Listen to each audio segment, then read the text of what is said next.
11월 5일 금요일 NH투자증권의 리서치 모닝 미팅 시작하겠습니다.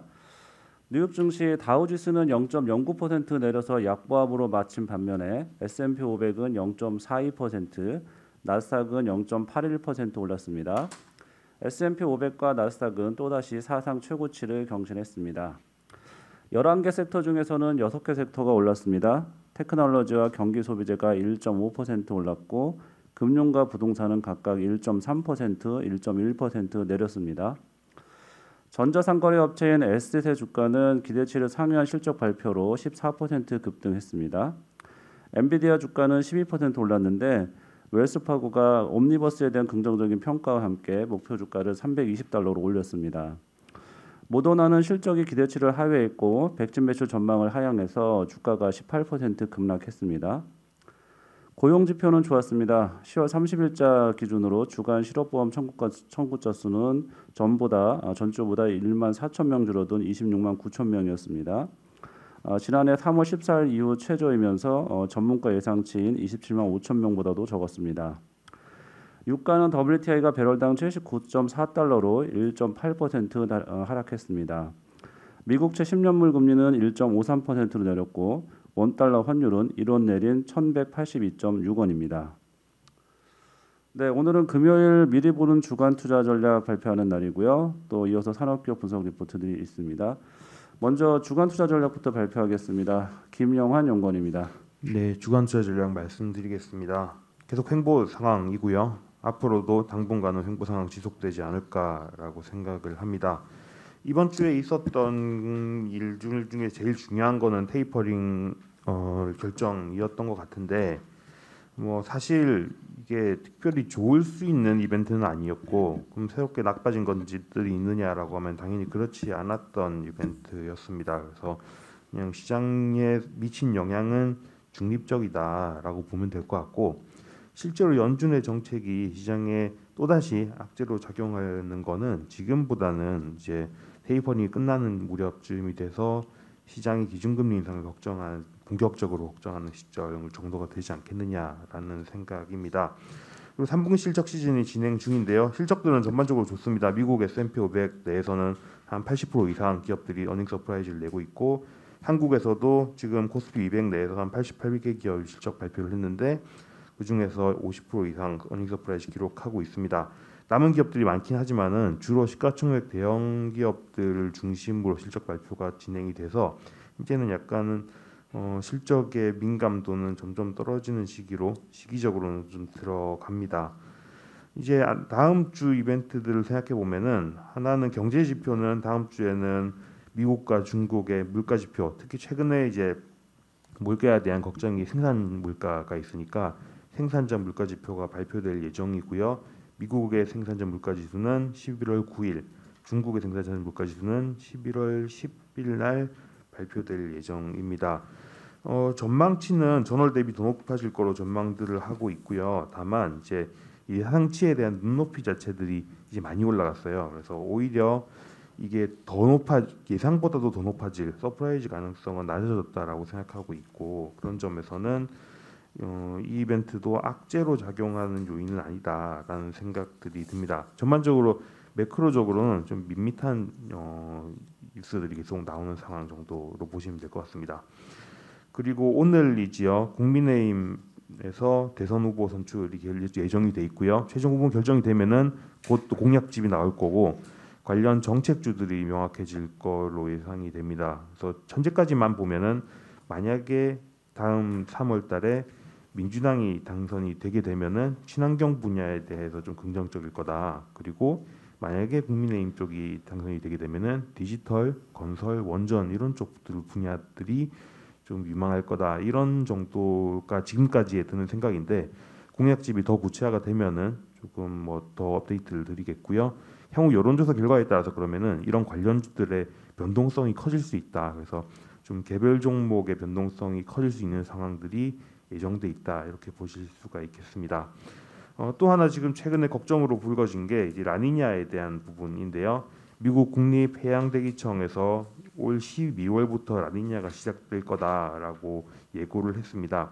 라니냐는 북미 유럽 그 아시아 지역들의 한파를 가져오는 요인이고요. 지금 글로벌로 전력난에 대한 걱정이 있는 가운데 재고도 없는데 난방 수요가 더 높아진다라는 점은 조금 에너지 수급의 불안을 심화시키는 요인이 될 수 있다라는 생각들이 듭니다. 전반적으로는 매크로적으로는 밋밋한 가운데 종목 장세가 좀 연출이 될 것 같다라는 생각들이 들고요. 근데 이게 종목 장세도 한 방향으로 뚜렷하기보다는 그냥 변동성이 커서 왔다 갔다 하는 모습들이 나타나지 않을까, 이런 점에서 전반적으로 좀 변동성을 주의할 필요가 있다라는 생각들이 듭니다. 저희는 업종 측면에서는 이런 원자재 가격의 불안들이 좀 지속이 된 것과 관련된 업종들 내지는 리오프닝이 진행이 되는데 최근에 또 확진자가 늘고 있어요. 그래서 국내보다는 해외에 올 겨울을 타깃해서 해외 여행이 늘어나는 거를 좀 수혜를 받을 수 있는 분야들, 이렇게 좀 집중을 하자, 이렇게 말씀드리고 있습니다. 이상입니다. 질문 좀 드릴게요. 저희 투자 전략에 보면 신흥국 주가 상승의 키드라이브는 글로벌 공급망 차질 해소 뭐 이렇게 적혀 있는데요. 이 글로벌 공급망 차질에 따른 뭐 그 영향은 뭐 미국 뭐 저희 신흥국뿐만 아니라 미국도 뭐 상당 부분 받고 있는 상황인 것 같은데, 사실 뭐 시장만 보면은 지금 미국 시장은 뭐 계속 좀 신고가를 경신하고 있고, 저희는 뭐 저희 위원님께서도 말씀하듯이 박스권에 계속 갇혀 있는 상황인데, 뭐 이런 디커플링을 좀 어떤 측면에서 저희가 이해를 해야 될까요? 일단은 최근에 미국이랑 선진국이랑 신흥국 간의 디커플링이 나오는 요인을, 저희는 이제 공급망 차질 부분이 크다. 아무래도 똑같이 글로벌로 영향을 받겠지만은 더 직접적으로 받는 거는 아무래도 제조업 중심 국가들일 수밖에 없잖아요. 그 부분들이 크다라고 생각을 하고 있고요. 그래서 이제 이 부분들이 해소되는 시점이 주가가 다시 올라갈 수 있는 디커플링이 좀 마무리되는 국면이 예상되는 시점이다, 이렇게 말씀을 드리고 있는데, 이 이외에 다른 시장 의견들을 좀 소개를 드리면은, 하나는 이제 적어도 연준 입장에서 공격적으로 유동성을 푸는 시점이 끝나간다라고 하면은, 그리고 그 상황에서 연준보다 더 선제적으로 여타 신흥국 중앙은행들이 움직이고 있다라는 점을 감안하면은 이 부분 때문에 글로벌 자금의 쏠림이 신흥국에서 선진국으로 빨려 들어가고 있는 거 아니냐, 이런 의견들도 있는 것 같습니다. 근데 저희는 그렇게 보기에는 이 본격적으로 글로벌 유동성이 흡수되는 시기로 들어간 건 아니라는 생각이 들거든요. 그래서 그렇게 보면은 이건 상당히 그 후자의 의견을 받아들인다면 굉장히 좀 긴 얘기가 될 수 있을 것 같은데, 저희는 그렇게 보지는 않고 있고요. 그래서 디커플링이 지금이 좀 정점이고 좀 내년에는 완화되는 국면이 있을 거다, 이렇게 생각을 합니다. 네, 코스피 밴드 하단이 2,930으로 이제 주간으로 제시해 주셨는데, 이게 저 밴드 하단의 신뢰도, 그러니까 좀 단단한 하단으로 봐도 되는지 이 부분 좀 간단히 부탁드립니다. 좀 더 궁극적인 락바텀을 따져서 생각을 해보면요, 저희가 두 가지 말씀을 드리는데, 하나는 그 PER 멀티플의 장기 평균 수준이에요. 장기 평균이면 지금으로 따지면 한 2,800포인트 정도가 됩니다. 그러니까 이걸 깨고 내려간다는 거 경기를 좀 안 좋게 본다는 얘기고, 그것만 아니라고 하면은 락바텀은 2,800이다, 이렇게 보실 수가 있을 것 같고요. 또 한편으로 우리가 보통 버핏 지수라고 하죠. GDP 대비 시가총액 비율, 이거를 100% 정도로 잡으면은 이게 한 2,800 후반 정도쯤이 나옵니다. 그래서 이 두 가지를 같이 고려를 하면은 락바텀은 2,800대 어딘가에 위치하고 있을 거다라는 생각이 들고요. 근데 최근에 변동성이, 전체 지수의 변동성이 아주 높지 않은 상황에서 한 방에 그까지 뚫고 내려갈 만한 이벤트는 당분간은 없다고 생각을 하거든요. 그래서 그것보다 조금 높은 수준에서 주간 하단 설정을 했습니다. 네, 수고하셨습니다. 이어서 11월 BOE 리포트 발표하겠습니다. 박윤정 연구원입니다. 네, 우선 회의를 앞두고 영국 선도금리 시장에 반영된 11월 금리 인상 가능성은 60% 정도였습니다. 그런데 당사 전망대로 BOE는 기준금리, QE 규모 모두 동결을 했으며 금리 인상 소수 의견은 2명으로 시장이 우려했던 3명에서 4명보다도 적었습니다. 이러한 BOE의 도비시 서프라이즈로 전일 길트치의 2년 금리는 20.6bp, 10년 금리는 13.1bp 급락했고, 여타 선진국 채권 시장의 강세도 유도했습니다.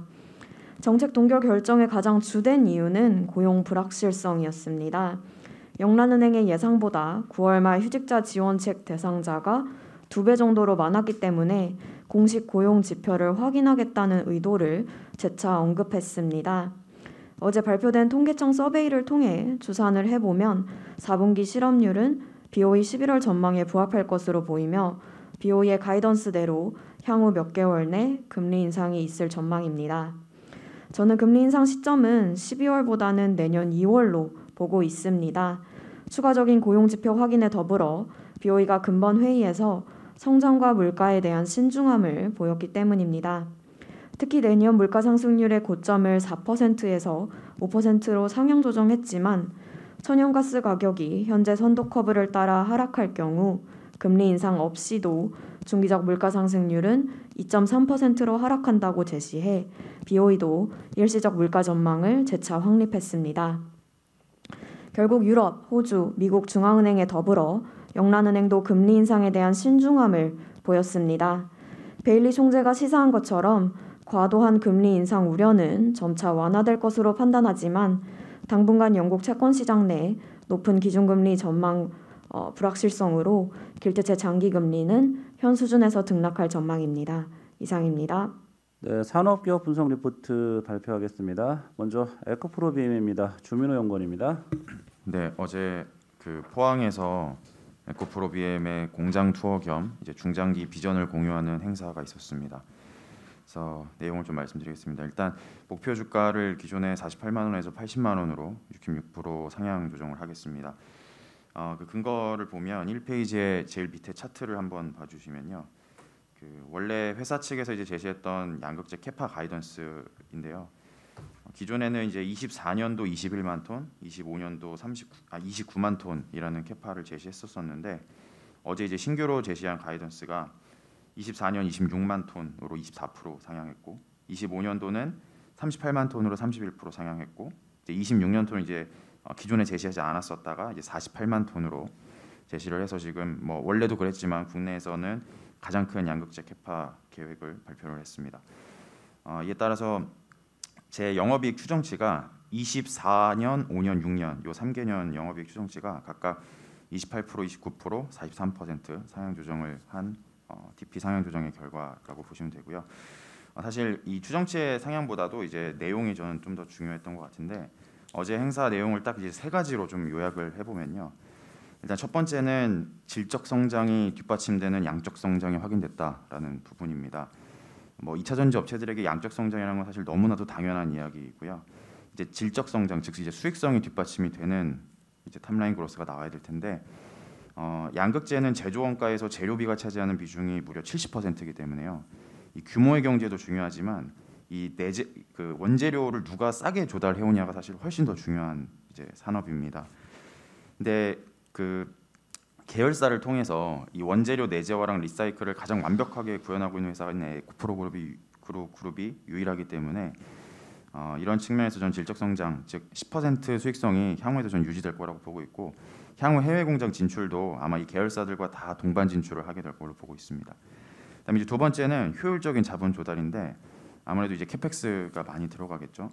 그래서 향후에 이제 미국과 유럽 쪽으로 이제 제가 추정하고 있는 캐펙스가 한 1조 5천억 정도가 이제 들어가야 될 것 같은데 이거를 이제 현지 법인을 설립해서 이 현지 법인을 미국과 유럽 현지 증권 시장에 상장을 시키는 방법으로 이 캐펙스 재원을 마련할 계획을 가지고 있습니다. 그래서 아마 자본 시장을 가장 잘 활용하는 회사라고 저는 보고 있고요. 마지막 세 번째는 이제 양극재 라인업을 좀 세분화하겠다라는 건데 무슨 말이냐면 앞으로 양극재 라인업을 이제 하이엔드, 미드엔드, 로우엔드로 이제 나누겠다는 겁니다. 지금 에코프로 BM을 비롯한 이제 국내 업체들이 주로 이제 타깃하는 시장이 이제 하이엔드, 즉 이제 NCA와 NCM 3원계 시장인데 지금 현재 이제 시장의 우려는 뭐 하이엔드는 우리가 이제 잘 할 것 같은데 이 미드엔드와 로우엔드를 LFP한테 다 뺏기게 생겼다. 이게 지금 시장의 우려죠. 그래서 물론 하이엔드도 이제 크고 좋은 시장이지만 새로운 제품, 즉 이제 코발트 프리를 통해서 미드엔드를 이제 장악을 하고 오에로라고 하는 이제 리튬 리치 양극재를 통해서 로우엔드도 이제 진출을 하겠다. 그래서 이 중저가 시장을 LFP한테 다 내주진 않겠다라는 이제 계획도 발표를 했습니다. 그래서 목표 주가 80만 원으로 상향 조정하겠습니다. 이상입니다. 네, 이어서 BGF 리테일하고 롯데쇼핑, 현대백화점 같이 발표하겠습니다. 주영훈 연구원입니다. 네, 전일 이제 유통기업들 실적 발표가 좀 다수 있어서 관련된 코멘트 말씀드리겠습니다. 먼저 이제 BGF 리테일에 대한 이야기를 드리자면은 그냥 시장 기대치 부합하는 무난한 성과였다라는 점을 말씀을 드리겠습니다. 상반기까지만 해도 아직까지 이제 외부 활동이 많지는 않았는데요. 저희는 이제 지금 분기부터는 이제 확실히 이제 플러스 성장이 가능할 것이다라는 이제 기대를 하고 있었는데요. 3분기 기존점 성장률 1.5% 이제 성장을 하면서 이제 오랜만에 좀 좋은 모습이 나타났고, 특히 이제 9월 같은 경우에는 이제 4% 이상으로 이제 반등에 성공을 하면서 이제 백신 접종률 상승과 함께 확실히 이제 외출 수요가 늘어나는 것들이 이제 동사의 수혜로 오고 있구나라는 점을 보고 있습니다. 저희 이제 4분기 및 이제 내년도 기준점 성장률 3% 수준 유지할 것으로 보고 있어서 좀 긍정적으로 좀 바라보고 있습니다. 이어서 현대백화점에 대해서 말씀을 좀 드리자면, 아무래도 이제 지난주에 이제 동종 업계가 실적 발표를 하면서 면세점 업계의 경쟁이 굉장히 심해졌다. 그리고 이게 다 신규 면세점 업체들의 경쟁 이제 강도 심화 때문이다라는 이제 코멘트를 했었는데요. 이번에 현대백화점 실적 발표를 통해서는 이제 이런 우려했던 경쟁은 별로 확인이 되지가 않았습니다. 이제 면세점 같은 경우가 이제 3분기 영업 손실이 113억 원 정도가 나오긴 했는데요. 이게 이제 7, 8월 달에 이제 무역센터점 이제 집단 감염 이슈로 열흘 동안 문을 닫으면서 이제 생겼던 이슈 때문이고, 실제로 이제 9월 같은 경우에는 영업 손실 규모가 이제 9억 원 수준으로 이제 별로 크지 않았고, 이제 10월에도 유사한 규모로 좀 확인이 되고 있기 때문에 내년 한 1, 2분기 정도 중에 이제 BEP 전환이라는 저희의 기존 추정치 그대로 유지할 수 있다라고 보고 있고요. 이 부분 이어지면 이제 주가 상승 좀 기대해 볼 수 있지 않을까라는 관점에서 투자 욕망 종목으로 긍정적 시각을 말씀드리겠습니다. 마지막으로 롯데쇼핑에 대해서 말씀을 좀 드리자면, 저희가 프리뷰 때 이번에 이제 백화점 희망퇴직이 좀 있다라는 점을 말씀을 드린 바가 있습니다. 근데 이게 좀 실제로 좀 예상보다 좀 금액이 좀 크게 나오면서 영업이익은 좀 컨센서스 및 저희 시장 기대, 저희 추정치가 이제 컨센서스 하단이었는데요. 이보다도 조금 많이 안 좋게 나왔습니다. 이제 반면 당기순이익 같은 경우에는 이제 홍콩홀딩스를 청산하는 과정에서 이제 법인세 수익이 한 4,500 정도 인식이 되면서 한 4년 만에 당기순이익 흑자 전환에 성공을 했다는 점이 좀 특징적이게 되겠습니다. 아무래도 뭐 영업이익은 많이 줄어들고 순이익은 많이 좀 올라간 조금 복잡한 상황인데요. 위아래 딴 요소 모두 뭐 일회성 요인에 해당을 하고요. 내년도 추정치에는 거의 변화가 없습니다.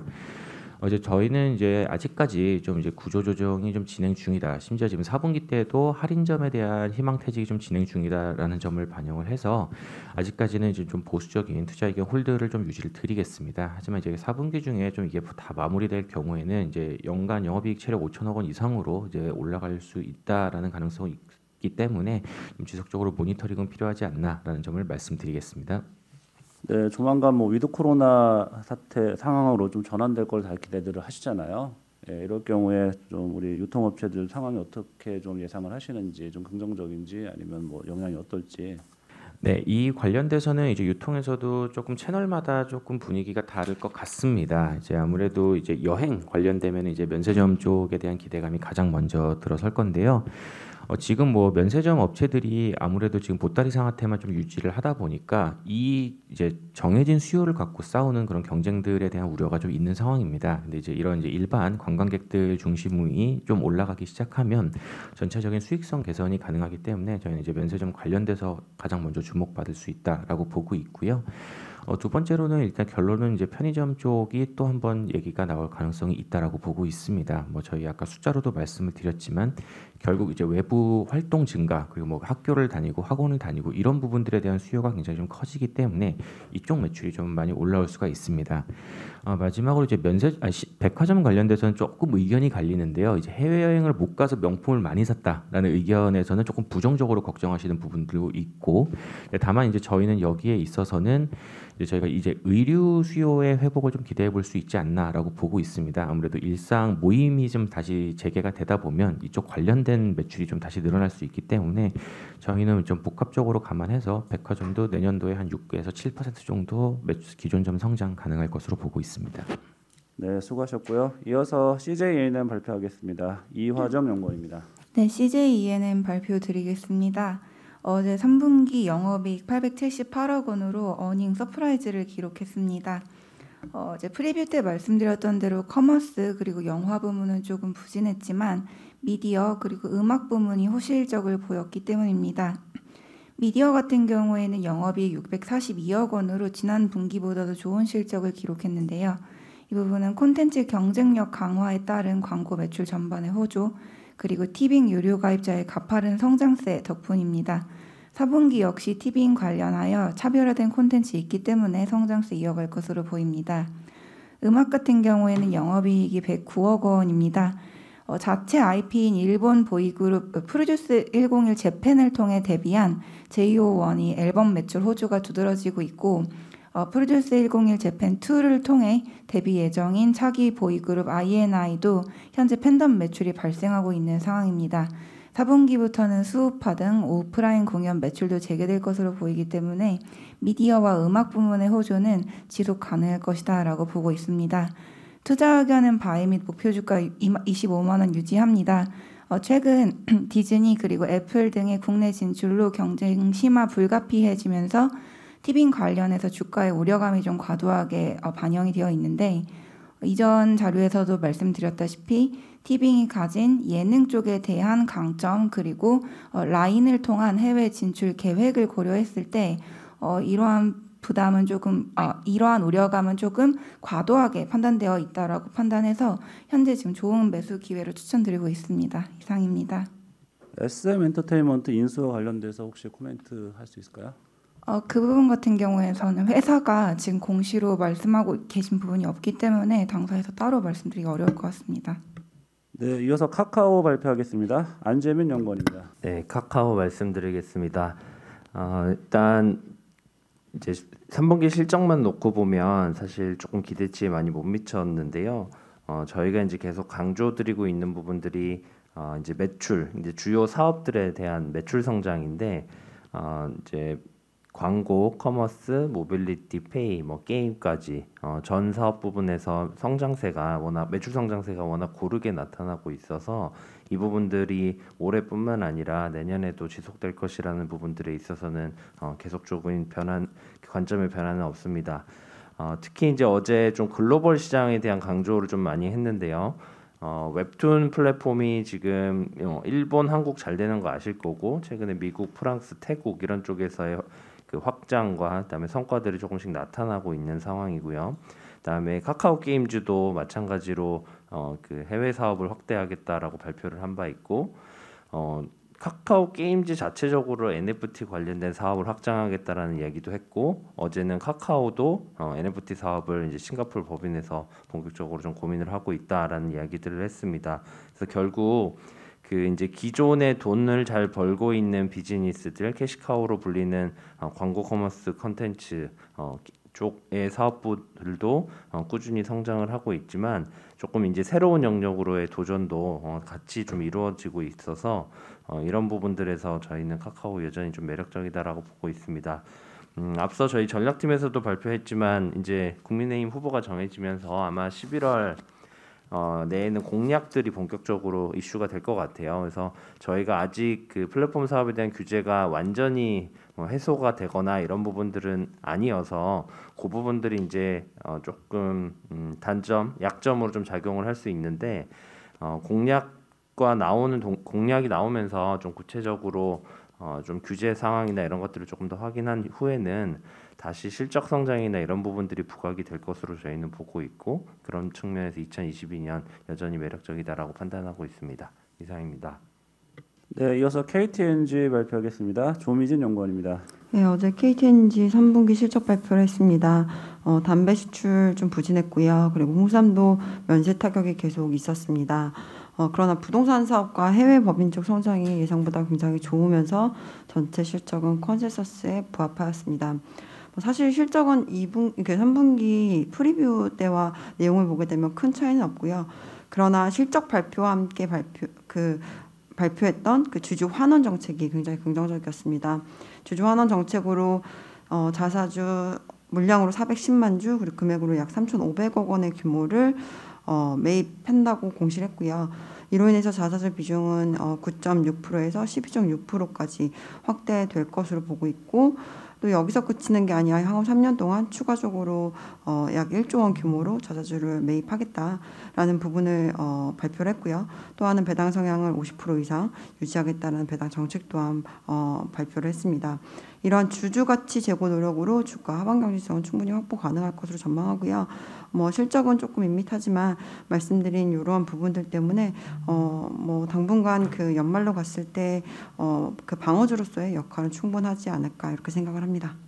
네, 주주 환원 관련해서는 자사주 소각이나 활용 계획 이런 것들이 혹시 있을까요? 네, 자사주 같은 경우는요, 소각 계획은 일단 없고요. 보통 이제 그동안 KTNG의 경우는 자사주를 매입한 후에 이것을 다시 이렇게 내놓거나 한 적은 없었기 때문에 이 부분이 거의 소각과 동일한 그런 역할을 한다라고 좀 받아들이셔도 될 것 같습니다.